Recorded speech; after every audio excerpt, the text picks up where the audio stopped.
Es ist Super Tuesday in den USA. In 14 Staaten, von Virginia im Osten bis Kalifornien im Westen, wählen die Demokraten heute ihren Kandidaten für das mächtigste Amt der Welt. Die entscheidende Phase im Vorwahlkampf hat damit begonnen. Die besten Chancen haben drei ältere Herren: Bernie Sanders, Joe Biden und Mike Bloomberg. Geeint im Willen, Präsident Trump abzulösen. Worin unterscheiden sich denn nun die Kandidaten? Wer kann womit punkten? Und welche Rolle spielt das Geld in der Kampagne? Super Tuesday. Wer hat Chancen gegen Trump? Unser Thema in der Phoenix-Runde.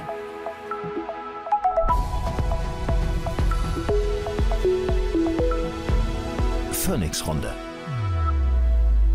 Schönen guten Abend, ganz herzlich willkommen aus Berlin. Ich darf Ihnen meine Gäste vorstellen. Ich begrüße herzlich Gayle Tufts, eine deutsch-amerikanische Entertainerin mit US-amerikanischen Wurzeln eben. Und angesichts der Wahl von Präsident Trump verging ihr so ein bisschen das Lachen und sie hat die deutsche Staatsbürgerschaft 2017 angenommen. Herzlich willkommen Benjamin Wolfmeyer. Er ist Pressesprecher der Republicans Overseas in Germany, lebt in Hannover und unterstützt eben sehr stark Donald Trump. Herzlich willkommen Markus Feldenkirchen, politischer Autor und Koordinator für Meinungsfragen beim Spiegel. Und als USA-Korrespondent in Washington hat er die Anfänge von Trump schon sehr intensiv mitbekommen. Professor Britta Waldschmidt-Nelson, sie lehrt Geschichte des europäisch-transatlantischen Kulturraums an der Universität Augsburg und war unter anderem stellvertretende Direktorin des Deutschen Historischen Instituts in Washington. Frau Tufts, Sie sind Mitglied der Demokraten. Entschuldigung, jetzt fängt ja schon gut an. Der Demokraten und könnten auch mit abstimmen heute bei dem Super Tuesday. Ja. Wer wird Ihre Stimme bekommen? Well, all of my Favoriten sind leider raus. Buttigieg und Kamala Harris was my Lieblings am Anfang. Vielen Dank. Aber ich gebe meine Stimme für Elizabeth Warren. Okay. Ich weiß, das ist nicht realistisch, aber jemand muss für die Frauen dastehen. Und diese alte weiße Männer gehen mir wirklich, dass Trump von all diesen Männern der Jüngste ist sowas von Tragödie. Aber vielleicht hilft das nicht, aber ich finde, von all die Menschen, sie wird jetzt nicht gewinnen, aber ich finde, sie sollte Präsidentin werden. Okay, aber ich habe ja eben nur die drei Männer genannt, weil es eigentlich um die geht. Ich weiß, ja. Es ist sehr unrealistisch. Wenn es nicht Elizabeth Warren wäre, wen würden Sie dann? Ich glaube, ich würde Bernie unterstützen, weil etwas muss passieren. Und ich mag Bernies Wut. Ich bin eine menopausierende Frau und er hat etwas davon. Okay, verstehe. Das ist richtig, absolut richtig. Das haben Sie gut beobachtet. Herr Wolfmeyer, bei wem müsste Trump denn sich fürchten, dass es eine ernsthafte Konkurrent wäre? Bei welchen der Kandidaten, die jetzt im Moment beim Super Tuesday jetzt zur Wahl stehen? Also wenn wir auf die drei übrig gebliebenen Kandidaten, die eine realistische Chance haben, glaube ich, dass er keinen fürchten muss. Ich halte alle drei für sehr schwach, aber unterschiedlich schwach auf verschiedenen Gebieten. Bei beiden ist es halt die Gesundheit. Bloomberg ist einfach nur arrogant und macht ja jetzt schon Sprüche über die Schwarzen und über die Farmer und über die Leute im Rust Belt. Und Bernie ist sicherlich der interessanteste Gegenkandidat. Ich glaube, das wäre ein sehr interessanter Wahlkampf. Aber ich glaube, für die Independent-Wähler einfach nicht wählbar für die meisten.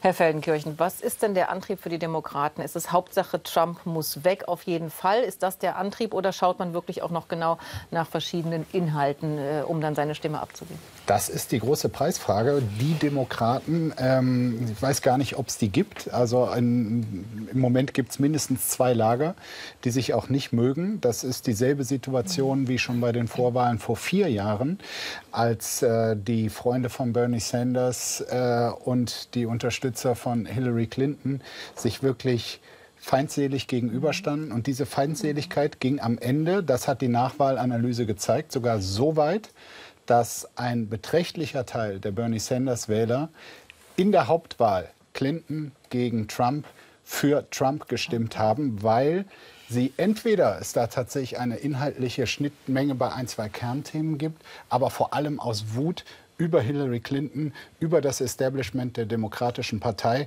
Und ehrlich gesagt, allzu fair wurde ihm damals in diesen Vorwahlen auch nicht mitgespielt. Und hat sich das nicht geändert? Jetzt müsste man doch Das umso ist mehr jetzt- aus diesem Fehler gelernt haben. Das ist jetzt quasi die Preisfrage, ob er eine fairere Chance bekommt, Sanders. Also, dass wenn er am Ende knapp vorne liegt, dass dann auch das Establishment der Partei das als Votum akzeptiert und es nicht versucht umzukehren. Die Wahlkampfbedingungen scheinen diesmal auf jeden Fall fairer zu sein. Zumindest gibt es noch keine nachgewiesenen Versuche der Einflussnahme vom Establishment zu Sanders Lasten. Okay. Frau Waldschmidt-Nelson, wie wichtig ist dieser Super Tuesday? Es ist ja doch ein ganz anderes System als das, was wir kennen, auch wenn wir jetzt auch gewohnt sind, dass Parteien kompliziert ihre Vorsitzenden wählen. Aber wie wichtig ist dieser Super Tuesday? Ja, der ist schon sehr, sehr wichtig, denn es wählen ja 14 Staaten gleichzeitig plus American Samoa und eben die Democrats Abroad gleichzeitig. Und das bedeutet, dass über ein Drittel der gesamten sogenannten Pledge Delegates, also die hinterher auf dem Parteitag bestimmen, wer nominiert wird, an diesem einen Tag gewählt werden. Und das ist sozusagen der größte Chunk, der auf einmal rausgeht und setzt in der Regel ein sehr wichtiges Signal.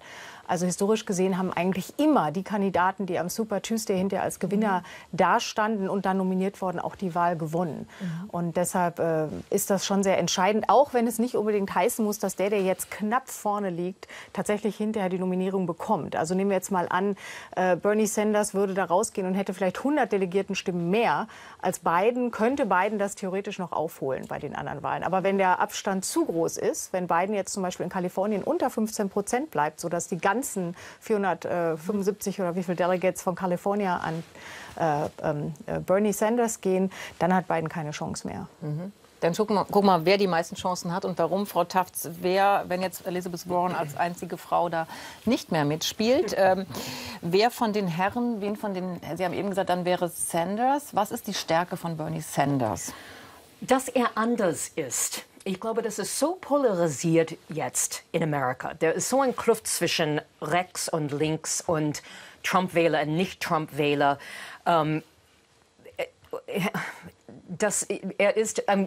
Die sagen alle, die Trump-Leute, dass er Sozialist ist. Für uns wird er wirklich Social Democrat, SPD sein. Er ist für uns irgendwie Mitte. Dinge wie Gesundheitsreform oder dass Leute in die Uni gehen dürfen, ohne geschuldet werden für den Rest deren Lebens. Und die Jugend, das ist etwas ganz, Bernie ist, he is a Popstar. Er ist 78. Er ist 78, aber er ist für viele der Jüngste von allem, was er will und was er schafft. Und in Kalifornien, er hat Public Enemy, diese legendäre Rap-Group, hat ein Konzert für ihn gemacht, die andere Tag. Das ist, er hat etwas irgendwie, die junge Leute möchte Bernie haben. Ja, wie kommt das, Herr Quellenkirchen? Für mich gibt es wirklich eine Haupterklärung für seinen Erfolg. Das ist, dass er wirklich im tiefsten Herzen an das glaubt, was er als Reform propagiert. Man kann diese Mittel für Unsinn, für schädlich, sonst was halten, aber eins kann man ihm nicht absprechen, dass das so einer von den Politikern ist, der mit Analysten zusammen monatelang guckt, wie soll ich mich da verhalten, wie soll ich mich da, welche Position darf ich da einnehmen. Ich habe ihn zu Beginn seiner des ersten Vorwahlkampfes gesehen, als er noch nicht so im Fokus stand, und habe ihn da erlebt, wie er durch New Hampshire und Iowa über die Dörfer gezogen ist. Da konnte man erleben, wie das so überspringt. Diese Wut, Sie haben es gesagt, diese Wut ist aber nicht aufgesetzt. Das er empfindet seit 30, 40 Jahren. Also seine Kritik seit Jahren. Und seit Jahren wahrscheinlich bleibt er seit treu. 70 Jahren hat er die ähnliche Kritik an der amerikanischen Gesellschaft, wie sie organisiert ist. Und jetzt sieht er halt die Chance, tatsächlich der Macht so nahe zu sein, tatsächlich etwas verändern zu können. Und das begeistert nun mal viele, die sich seit langem nicht mehr für Politik interessiert haben, geschweige denn sich dafür begeistern konnten. Weil die Wähler, glaube ich, auch merken, ob jemand authentisch ist und mit Herzblut dabei ist. Und das ist er definitiv, im Gegensatz zu den anderen Kandidaten. Also das würden Sie ihm auch zusprechen? Das auf jeden Fall. Und ich glaube auch, dass er gerade im Rust Belt sehr gute Chancen ja sogar hätte. Also in Minnesota, Michigan und Wisconsin. Also da, wo Trump ganz gut Genau, aber das würde hat, natürlich alleine nicht reichen. Also in Pennsylvania glaube ich zum Beispiel, dass er da keine Chance hat. Und er schwächelt halt in anderen Staaten, wo die Demokraten eigentlich stark sind, wie Virginia und Delaware. das ist halt sein Punkt, dass er in den Hochburgen eigentlich, die sicher sein müssten, dass er da zurückfällt. Also in Virginia liegt er zurück, in New Hampshire liegt er zurück, in Nevada und in Delaware gleich auf, was ungefähr so ist, wie wenn die CDU in Bremen die absolute Mehrheit hätte. Ne? Okay.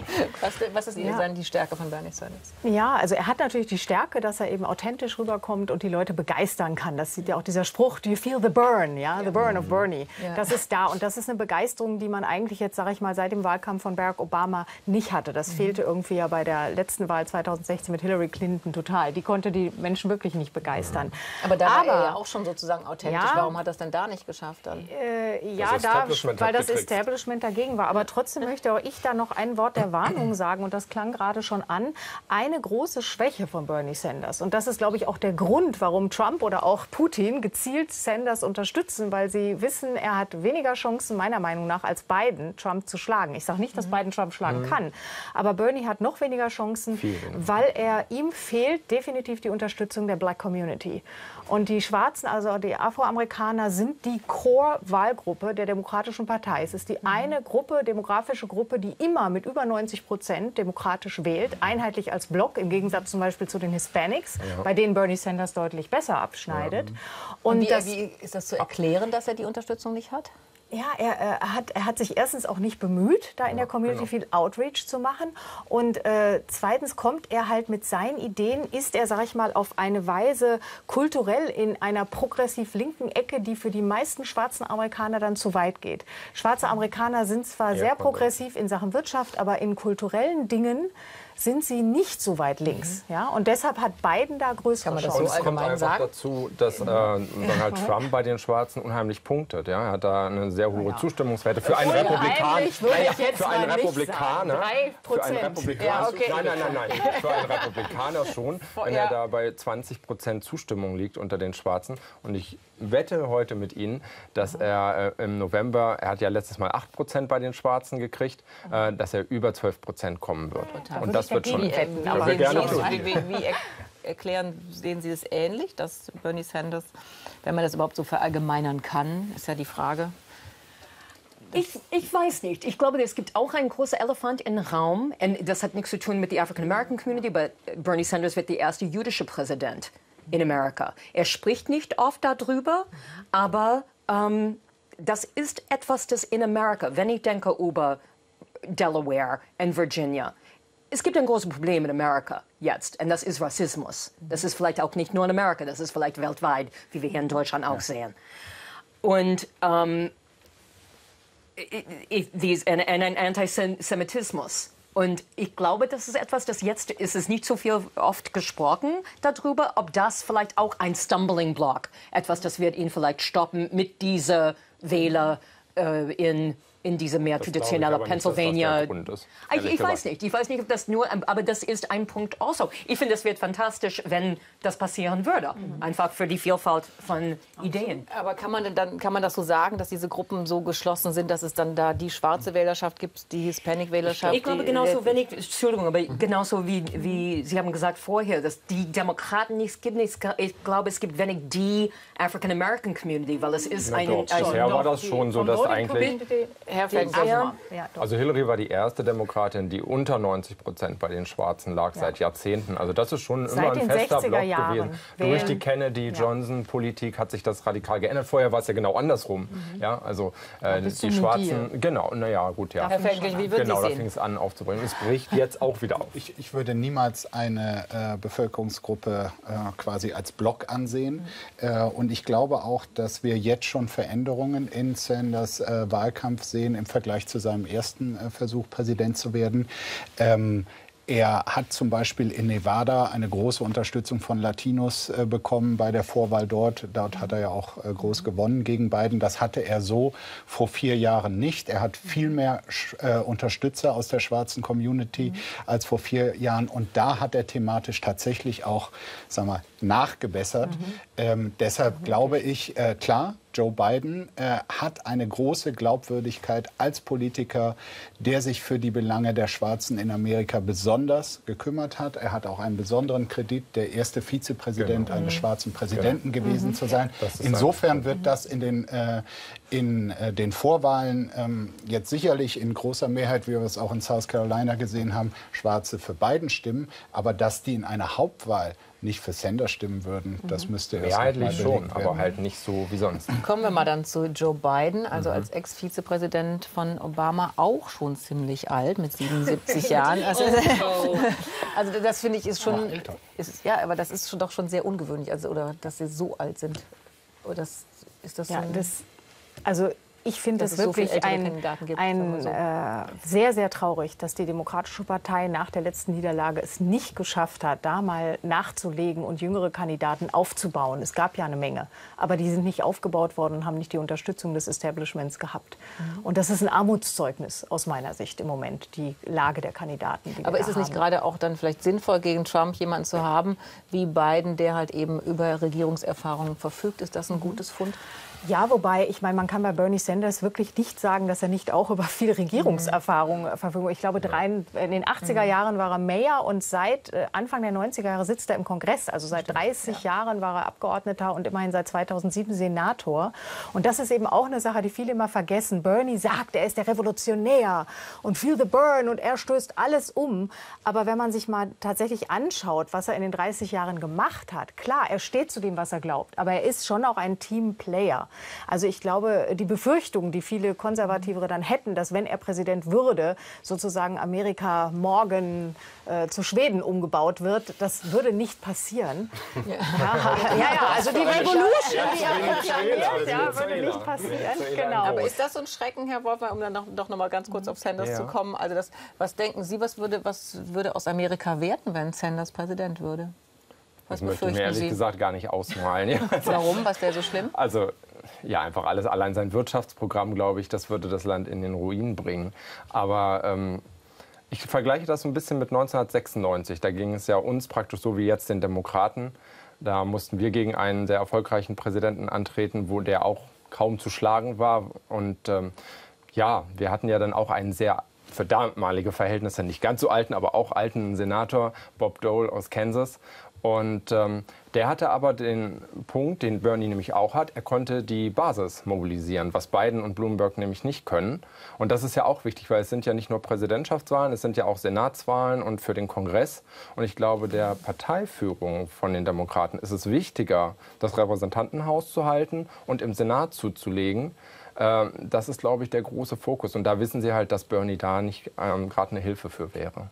Frau Tufts, was denken Sie, wie würde sich Amerika verändern, wenn jemand wie Sanders Präsident würde? Ich glaube, der wird ein Hurra für viele Leute in Amerika. Ich glaube, wir sind alle so untergeschlagen, so niedergeschlagen ich glaube, wie wir alle, nach Brexit. And Trump.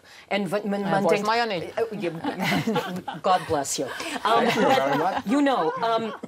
Ich glaube, wir erinnern alle die Abend, wo Obama gewählt war. Ja. Und das war so, ich habe geweint, ich habe gedacht, wenn mein Vater das leben könnte, er hat für Bürgerrechte gekämpft, er war für Bobby Kennedy. Es war irgendwie so, ja, es ist dieser Traum von meinen Eltern, meiner älteren Schwester, dieses Land this land is your land, this land is my land. Ich habe geweint, das war so schön. Und ich glaube, das wird nicht genau so euphorisch, aber ein bisschen das Gefühl für die Leute, die ich kenne, dass ein bisschen Balance findet wieder nach diesen schrecklichen 4 Jahren. Okay, aber dann gucken wir jetzt mal auf Joe Biden. Also welche Chancen hat der, Frau Feldenkirchen? Was ist die Stärke von Joe Biden? Ja, viele hatten ihn schon abgeschrieben nach der Vorwahl in Nevada. South Carolina hat ihn zurück ins Spiel gebracht. Es haben sich jetzt viele von denen, die sich bisher nicht geäußert haben, eine Wahlempfehlung für ihn ausgesprochen. Auch 2 Mitkonkurrenten, die jetzt ausgestiegen sind aus dem sogenannten Establishment-Lager, unterstützen ihn jetzt und sind vor allem keine Konkurrenten mehr bei Wahlen. Das heißt, seine Chancen sind gestiegen. Es ist halt ein ganz anderes Versprechen, was er den Amerikanern gibt. Er sagt, okay, diese Unflätigkeiten, die Lügereien und und das Rüpelhafte des jetzigen Präsidenten, das sei dir alle leid. Mit mir kommt ein honoriger älterer Herr, dem man vieles vorwerfen kann, aber sicherlich nicht, wie man sich zu benehmen hat. Und inhaltlich programmatisch ist es allerdings eben das Gegenteil von einem Aufbruch. Das ist ein Zurück zur Stabilität, zu den guten alten demokratischen Werten. Also im Vergleich, aus meiner Sicht persönlich, ein Vergleich im stilistischen und sicherlich auch in der einen oder anderen Politikentscheidung, zum Beispiel was die internationale Politik und die Rolle Amerikas in der Welt angeht, Biden ein anderes Programm als Trump, aber innenpolitisch sehr, sehr große Unterschiede zu Bernie Sanders. Mit mehr Chancen gegenüber Trump? Das ist Kaffeesatzleserei. Die ganzen Vorumfragen sehen in den meisten Staaten, auf denen es ankommt, in einem virtuellen Duell gegen Trump Sanders vor Biden und in der nationalen Umfrage auch. Aber Umfragen sind so volatil, das kann ehrlich gesagt aber ich glaube, schon wieder anders sein. Ja, genau. Ja, ich wollte noch mal was zu dem Punkt sagen, dass der Unterschied so riesengroß ist. Ich glaube, da muss man wirklich gucken, bei welchen Issues. Weil im Grunde, wenn also jetzt Bernie Sanders nicht da wäre und Elizabeth Warren, ist Joe Biden eigentlich ziemlich progressiv bei vielem, was er vorschlägt. Der ist ja auch dafür, dass Bei es welchen 4 Themen Jahre denn? zum Beispiel bei der Gesundheitsreform. Ja, er will Obamacare erweitern. Er will es jetzt nicht ganz abschaffen, wie Bernie Sanders und diese Single-Payer Medicare for All-Lösung, aber er will durchaus den Weg noch weitergehen, der angefangen wurde durch den Affordable Care Act, wohingegen Trump den ja am liebsten ganz abschaffen würde. Er ist zum Beispiel auch für 4 Jahre kostenloses College. Er ist dafür zum Beispiel Paid Leave für Maternity Leave, Elternzeit, bezahlte Elternzeit. Er will das Kindergeld oder den Freibetrag für Kinder verdreifachen. Also es gibt ganz viele Sachen. Und zwar hat er das schon vor 2015 gesagt. Also er steht auch wenn man sich anschaut, seine Position im Senat, er gehört wirklich zum progressiven Flügel in der Beziehung. Der Punkt, wo wirklich die Unterschiede sehr groß sind, sind in der Außenpolitik. Genau. Das ist was den meisten Amerikanern ziemlich egal ist. Ja, aber ich finde, wir als Europäer, oder wir jetzt, ich meine, wir auch, Sie haben ja auch alle deutsche Pässe, für uns ist das schon wichtig. Da fährt er eine ganz andere Linie, denn da ist es interessant zu sehen, dass Bernie Sanders und Elizabeth Warren außenpolitisch zum Teil auf einer Linie mit Trump liegen. Genau. Die sind nämlich für Zölle, die sind für Protektionismus, die sind dafür, sage ich jetzt mal, nicht isolationistisch zu werden, aber zum Beispiel alle Truppen zurückzuholen. Genau. Ja, der einzige Unterschied ist, ja, also sie wollen das muss man auch dazu sagen, die Militärbudget Wähler wollen das, runterfahren. Das will Trump nicht. Joe Biden und auch Bloomberg, Michael Bloomberg, stehen dafür eine, sage ich mal, traditionelle, sage ich mal, mit militärischer Stärke gespickte, aber durchaus auch bilaterale und auf Zusammenarbeit mit der Da NATO sagen wir und es ruhig anderen so, es sind beides Falten, ne? Da werden Sie mir Außenpolitik weiterzutreiben. Ja. Und da sind die Unterschiede nämlich größer als in der Innenpolitik. Ne? Biden geht nicht so weit, ja, der ist kein Socialist. Aber übrigens sagt Elizabeth Warren out, I'm a capitalist. Also, was ich glaube, was Biden so ein bisschen diesen Ruf einbringt, dass er so viel konservativer wäre, ist einfach von den 80er Jahren her, wo er natürlich noch nicht so progressiv war. Aber das ist natürlich auch ein bisschen unfair, das zu vergleichen. Das ist eine lange Zeit und da waren alle irgendwie etwas konservativer. Ich glaube, was Biden jetzt aber noch mehr genutzt hat als die Wahl in South Carolina, war die Fernsehdebatten, die davor war. Wo Mike Bloomberg, der ja schon der neue Stern am Himmel sozusagen war, der ihn ablösen sollte, der hat sich so blamiert, er war wirklich peinlich. Und daraufhin sind ganz viele Bloomberg-Wähler wieder zurückgeschwenkt ins Biden-Lager. Okay, also hat er auch eine realistische Chance. Inwieweit nutzt die Tatsache, dass Trump mit der Ukraine-Affäre versucht hat, damit Biden zu schädigen? Nutzt das Biden? In der schnelllebigen, hektischen Politik und Politikbetrachtung, die wir heutzutage haben, habe ich so ein bisschen das Gefühl, das Thema ist schon wieder komplett vergessen. Schadet weder dem einen noch dem anderen. Ist wahrscheinlich nicht richtig, dass man das einfach so wieder beiseite schiebt. Und ich glaube, die Ruchlosigkeit und Aggressivität, mit der Trump einen Gegner annimmt, haben wir ja schon mehrfach erlebt. Das haben wir im Vorwahlkampf der Republikaner vor 4 Jahren, wie er da einen seiner 17 Konkurrenten nach dem anderen erledigt hat, wie er mit Hillary umgegangen ist. Also das sollte er am Ende gegen Biden stehen, natürlich sowas von hervorholen und ihm unter die Nase reiben. Und da wird Biden mit umgekehrten Vorwürfen gar nicht so durchdringen, weil ihm einfach die Chutzpe fehlt, das so zugespitzt und drastisch und frech vorzutragen, wie das Trump andersrum macht. Und er hat natürlich auch selber da eher Dreck auch am Stecken mit seinem Sohn. Also das ist ja, war sicherlich der Anfang, diese Ukraine-Geschichte war der Anfang, dass er wieder abgesackt ist. Ja, er hat ja bis Oktober deutlich geführt in allen Umfragen. Und ich glaube, dieser Beginn dieser Ukraine-Affäre, dieser Untersuchungsbeginn, das war auch der Anfang sozusagen, dass Biden gestolpert ist. Ja, aber von daher. Man sollte vielleicht auch berücksichtigen die Tatsache, dass nicht umsonst Putin, der gerne Trump sich erhalten möchte als Präsident, gezielt ja die Bernie Sanders-Campaign unterstützt. Das hat ja das FBI und CIA rausgefunden. Ja, das ist offiziell belegt. Und auch, dass Trump sich wünscht. Trump eine bessere Chance hat. Ja, Trump und Putin wollen beide gerne, dass Bernie Sanders der Nominee wird, weil sie denken, dass der keine Chance hat, Trump zu schlagen. Na, ich glaube eher, dass er weiß, dass er sowohl mit Trump als auch mit Bernie halt eher gute Beziehungen führen kann als mit einem Biden, der sehr anti-Russland ist, genauso wie Hillary es ja war, ja, die ja sogar im Wahlkampf einmal gesagt hat, sie hätte keine Hemmung, den roten Knopf gegen Russland zu drücken. Ich meine, solche Sprüche lösen natürlich auch was aus bei Putin, das muss man ihm schon zugestehen. Ja. Okay, dann schauen wir auf den Mann, der noch reicher ist als Donald Trump und der ganz viel Geld für seinen Wahlkampf ausgeht, nämlich Mike Bloomberg, der 77 Jahre alt ist und 61 Milliarden $, glaube ich, hat und früher Bürgermeister und in New York City. Frau Tufts, ist das jemand, den Trump allein schon sauer macht, weil er einfach mehr Geld hat? Sicher. Er spielt mit das im Moment. Die haben ihn gefragt heute, du bist einer von den 2 Milliardäre jetzt in Rennen. Er hat gesagt, wer ist der andere? So, er macht Witz darüber, was ich bin mir sicher, dass Mr. Trump doesn't like either. Aber Mike Bloomberg, ich frage mich irgendwie, kauft er das? Ja, genau. Für was steht er? Klar, er hat ein Programm und er hat viel Geld gegeben, auch für Werbung, wo er zum Beispiel, er ist nicht in die Tasche von der NRA, von der National Rifle Association. Er ist gegen, oder ist für Gun Control, für ein besseres Waffengesetz. So, es gibt Punkte, wo ich denke, okay, er kann das machen, weil er hat sein eigenes Geld. Aber ich frage, es hat irgendwie einen komischen Beigeschmack von, ich kaufe diese Präsidentschaft. Und er tritt ja jetzt auch erst an. Also er hat die andere, muss ich nicht. Das fing ja schon an mit der Arroganz, dass er meinte, er kann Iowa, New Hampshire, South Carolina und Nevada einfach mal so weglassen. Das Geld wird schon richten für den Super Tuesday. Und das wäre ja auch fast aufgegangen, wenn er, denke ich, in der Debatte nicht so versagt hätte. Dann wäre er jetzt wahrscheinlich an Bidens Stelle in den Umfragen. Der Vorwahlkampf hat jetzt schon irgendwie zusammen $1 Milliarde gekostet. Das sind ja irrsinnige von allen dreien zusammen. Und Mike Bloomberg, habe ich gelesen, hat $500 Millionen ausgegeben. Also das, obwohl er jetzt erst angefangen hat. Er hat präzise gesagt, sogar mehr ausgegeben als alle anderen, die bis vor kurzem im Rennen waren, zusammen.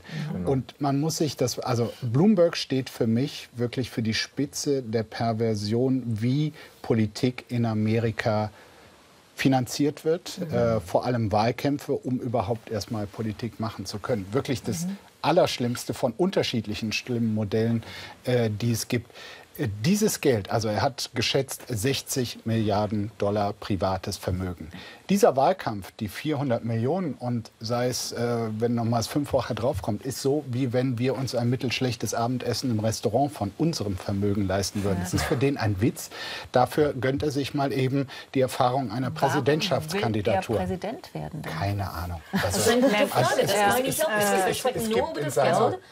Es gehört vielleicht zum amerikanischen Traum für ihn, sich das zu verwirklichen. Angeblich, so steht es im Porträts, hat er das schon zu College-Zeiten. Ich glaube, er war als Ersatzkandidat für den strauchelnden Biden gedacht, vom Establishment, um Bernie zu verhindern. Das sagt er ja auch selber ganz klar. Er sagt, er hat das deshalb gemacht, weil er will Bernie verhindern. Denn er ist der Ansicht, dass Bernie Trump nicht schlagen kann. Und als dann Biden anfing zu straucheln und Pete Buttigieg, dachte er auch, hat letztendlich keine Chance, da hat er gesagt, ich springe jetzt sozusagen ein, ich opfere mich hier auf, um die Kandidatur zu retten vor so einem radikalen Revolutionär, der keine Chance hat. Und er hat ja auch eindeutig gesagt, dass wenn er jetzt nicht gut abschneidet, dass er dann trotzdem auch mit seinem ganzen Geld, also diesem War Chest, was er hat, den Democratic-Nominee unterstützen wird, egal wer es sein wird, selbst wenn es Bernie Sanders wird, hat er gesagt, wird er ihn finanziell unterstützen. Okay. Aber Bernie Sanders will das Geld eigentlich gar nicht. Genau, Naja, aber letztendlich, wenn the chips come down, wird er es nehmen. Das denke ich schon, dass er das dann Er wäre dumm, wenn das nicht täte. Ja, das wird er auch. Aber was denken Sie, was treibt ihn an? Warum will er das? Also er will Sanders verhindern und deshalb will er selber Präsident werden? Ich glaube, er will vor allem Trumps Wiederwahl verhindern. Und ich glaube, das hat auch eine lange Geschichte. Die beiden kennen sich ja schon lange aus New York und die verband schon lange, viele Jahre so eine Hassliebe, die aber immer mehr in Hass umschlug. Und ich glaube, jetzt nach 4 Jahren Trump denkt Bloomberg einfach, Bloomberg ist ja von dem, was er als Mayor gemacht hat in New York, jetzt mal abgesehen von dieser Stop-and-Frisk-Policy, die ja sehr negativ bei der African-American Community sich ausgewirkt hat. Abgesehen davon war er ja gar nicht so schlecht. Deshalb ist er ja sogar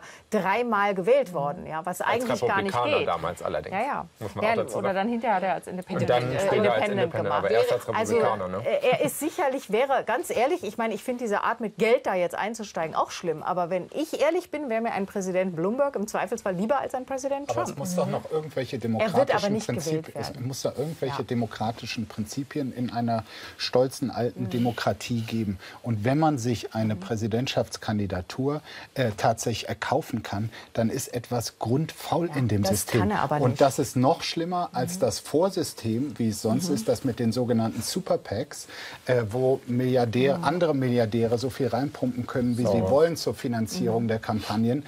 Wenn dann ein Kandidat quasi mit Hilfe dieser Super PACs quasi Marionette dieser Milliardäre ist. Im Vergleich dazu, man muss ja viel Geld einnehmen, um da kandidieren zu können, ist das noch die sympathischste Form, die Sanders oder zum Teil auch Elizabeth Warren gemacht haben, dass sie einfach von diesen 100.000-fachen Kleinspenden leben, um auch auf ähnliche Summen zu kommen. Barack Obama hat das ja auch gemacht. Schadet natürlich einer Kandidatur, weil man zur Hälfte nur damit beschäftigt ist, Gelder einzusammeln. Man könnte sich ja auch auf Politik konzentrieren. Aber dieses System und das versinnbildlicht Bloomberg ist wirklich kaputt. Gilt das aber nicht auch für Trump, dass er sich halt eben durch seinen Reichtum eben auch viel gekaufen konnte und dass er wir wissen nicht, wie reich Herr Trump ist, weil wir haben nie die Steuererklärung gesehen. So niemand knows. Aber er hat definitiv nicht die Präsidentschaft gekauft. Also das wollen Sie wohl nicht ernsthaft behaupten. Meine Antwort auf das ist ich sage seit Jahren, die Motto von Amerika ist eigentlich nicht in God we trust, sondern there's no business like show business. Und für mich, Trump ist der Showman. Er war ein Reality-TV-Star. Wir müssen denken, dass irgendwie Dieter Bohlen der nächste Bundeskanzler wird. Das ist für viele Leute, das war so. Deswegen haben wir alle. Er war kein Immobilienmogul-Genie. Er war ein Reality-TV-Star. So deswegen, das war so auch der krankeste Ding ever. Das war der Perversion von mich, von dieser. Man muss gut aussehen, man muss jung und so ein bisschen. Gut aus. Aber die sehen alle jetzt schrecklich. Pete Buttigieg ist raus. Was ich denke für jeder Deutsche.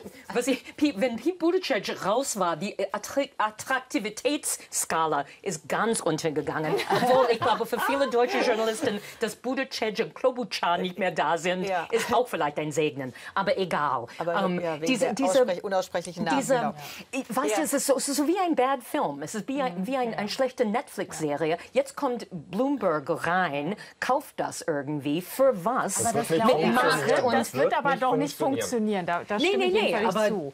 Er pumpt ja jetzt jede Menge Geld da rein, aber ich meine, morgen Abend werden wir es wissen. Ich glaube nicht, dass Michael Bloomberg irgendwelche großen Gewinne wirklich vorweisen kann nach diesem Super Tuesday.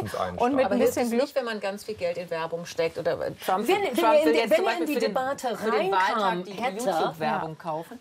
Wenn er diese Debatte reinkam und war brillant, wäre etwas anderes. Aber schau doch mal nach Kalifornien. In Kalifornien hat Bloomberg schon, ich weiß nicht, wie viele Millionen investiert in Werbung und trotzdem liegt er ganz hinten in den Polls. Genau. Er hat wirklich Millionen, das ist das Fünffache von all dem, was die anderen gemacht haben. Das ist teuer. Ja, aber daran sieht man ja, dass das gar nicht funktioniert mit dem Kaufen. Es ist trotzdem Bernie Sanders vorne, dann Elizabeth Warren, dann Joe Biden, dann Elizabeth Warren und Bloomberg ganz hinten, obwohl er mehr Geld ausgegeben hat als alle anderen. Zum Glück ist er so schlecht, aber dass er allein unter den letzten Vieren ist, über die wir jetzt ernsthaft reden, das ist doch nur dem Geld geschuldet. Ja, natürlich. Das stimmt. Und er ist natürlich auch nicht unbekannt. Also er ist jetzt nicht jemand, der jetzt Geld reinpumpt, weil er auch nicht bekannt wäre und sich erstmal bekannt machen muss. Er ist ja eigentlich national auch bekannt. Von daher.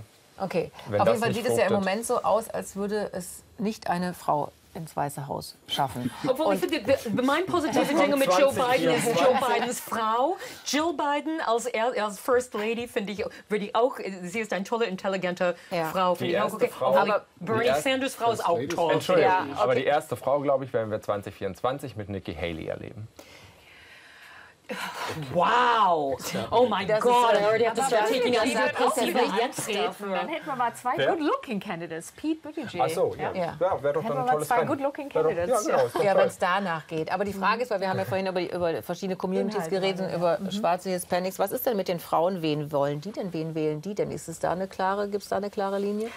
Nee, also das Gender Gap ist, das sogenannte Gender Gap ist diesmal jedenfalls im Vergleich jetzt zum Beispiel zwischen Bernie Sanders, Elizabeth Warren und Joe Biden, ich lasse Bloomberg jetzt mal weg, weil da gibt es keine repräsentativen Umfragen, ist längst nicht so groß, wie das früher mal war. Ja, also ich glaube, es ist zum Beispiel nicht so, dass jetzt alle Frauen sagen, sie wählen Elizabeth Warren, weil es eine Frau ist. Oder vorher Amy Klobuchar. Ja, also das ist wirklich diesmal nicht so ausgeprägt. Also das ich glaube, war bei den Leuten Hillary geht es eine eher andere um, Diskussion. den Leuten geht es eher jetzt um Inhalte. Vielleicht, weil Eine es auch Sache, die normaler ich geworden ist, dass eine Frau auch antritt und Chancen wahrscheinlich. hat. Aber wenn Und sie weil nie auch, was- ich wenn denke es nie mal, eine dass schafft.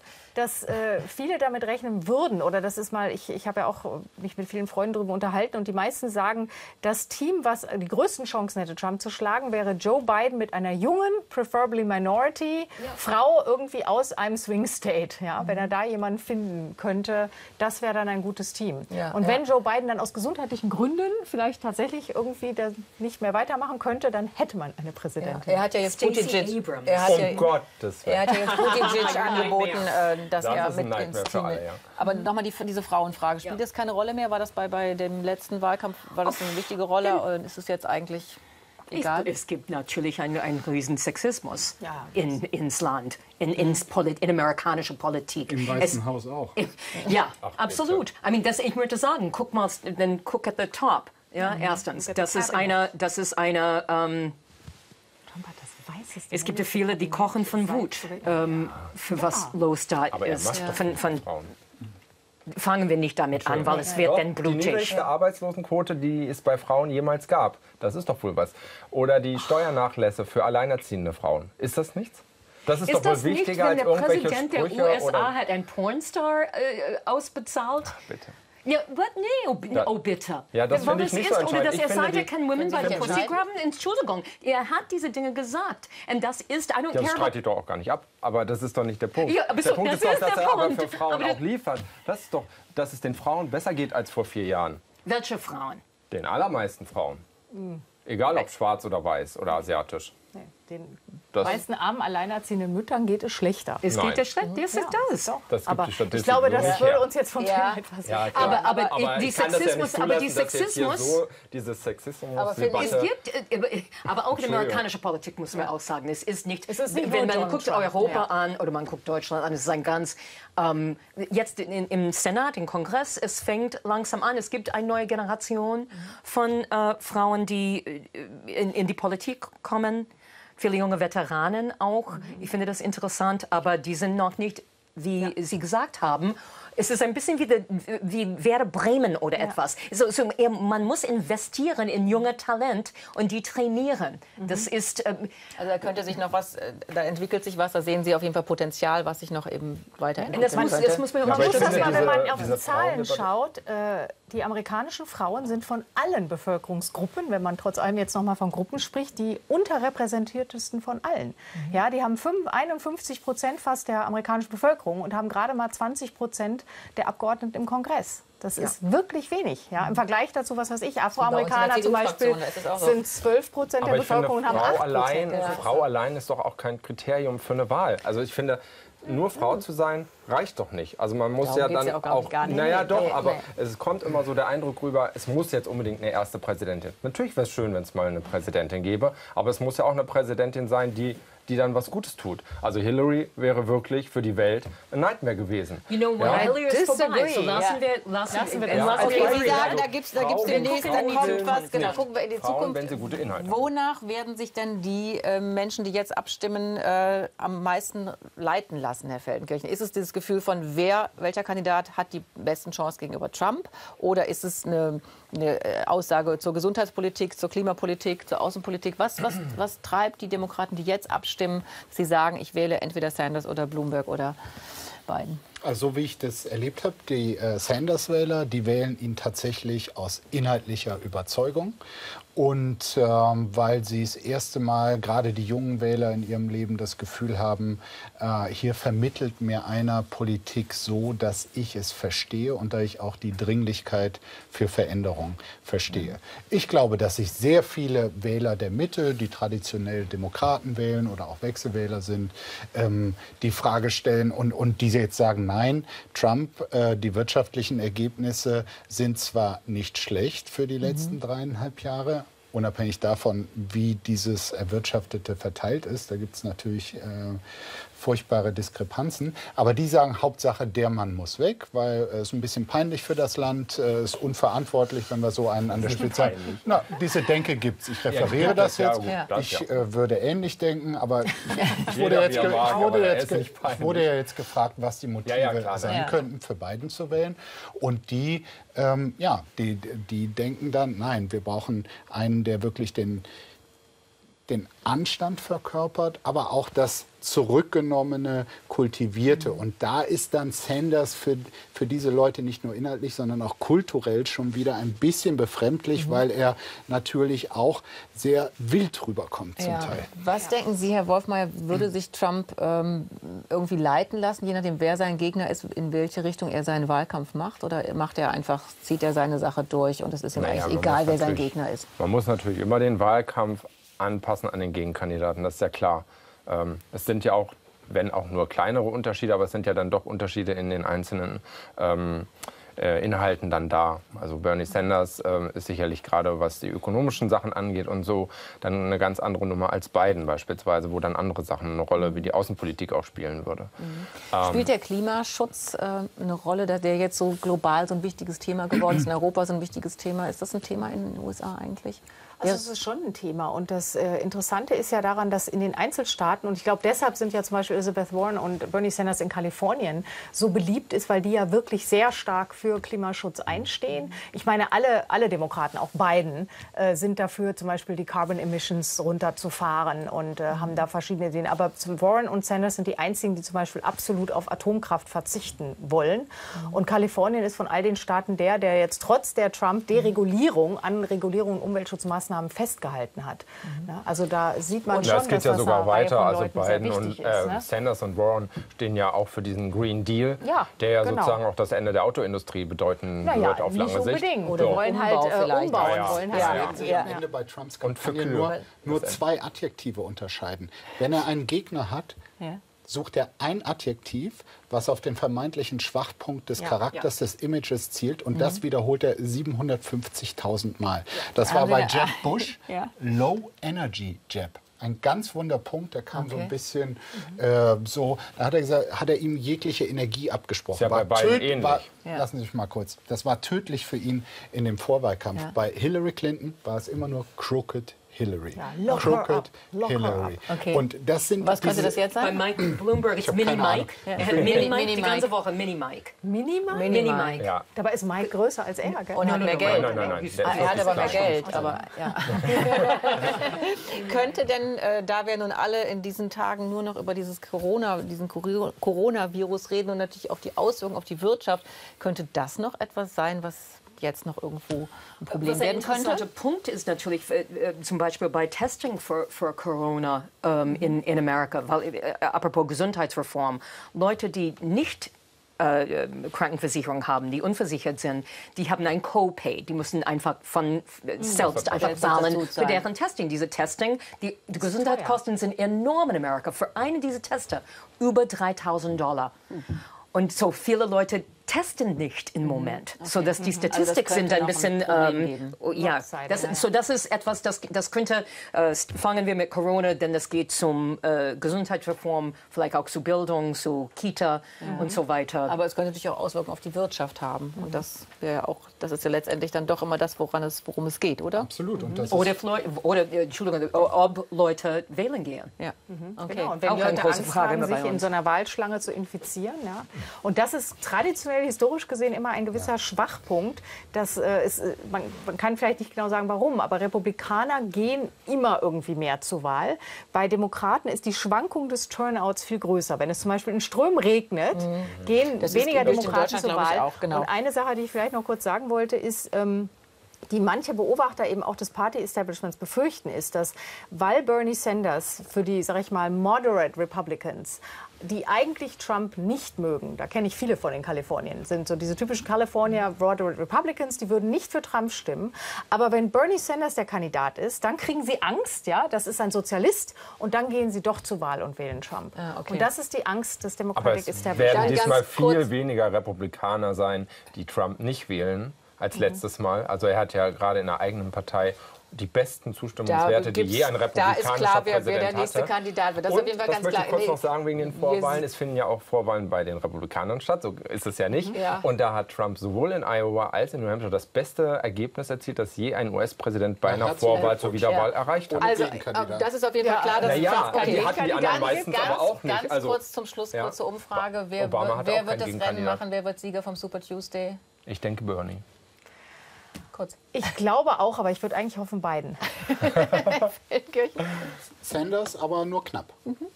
Right in Pete Buttigieg. Ist eben schön, wenn man Komödiantin ist. Aber im Ernst, wer wird? Ich glaube Bernie. Okay. Also. Knapp. Okay, also es ist gespannt und Sie können einfach die ganze Nacht bei Phoenix bleiben, denn dann erfahren Sie die ganzen Ergebnisse, denn Phoenix sendet die ganze Nacht über den Super Tuesday und zeigt Ihnen dann immer die aktuellen Ergebnisse und morgen Vormittag wissen wir es dann wahrscheinlich alles. Es folgt jetzt Phoenix der Tag mit Michael Kolz und natürlich auch zum Super Tuesday und wir sind morgen mit der Runde wieder für Sie da und dann schauen wir hier so in das kleine Thüringen und schauen auf den Zweikampf Höcke-Ramelow. Bis dann, tschüss.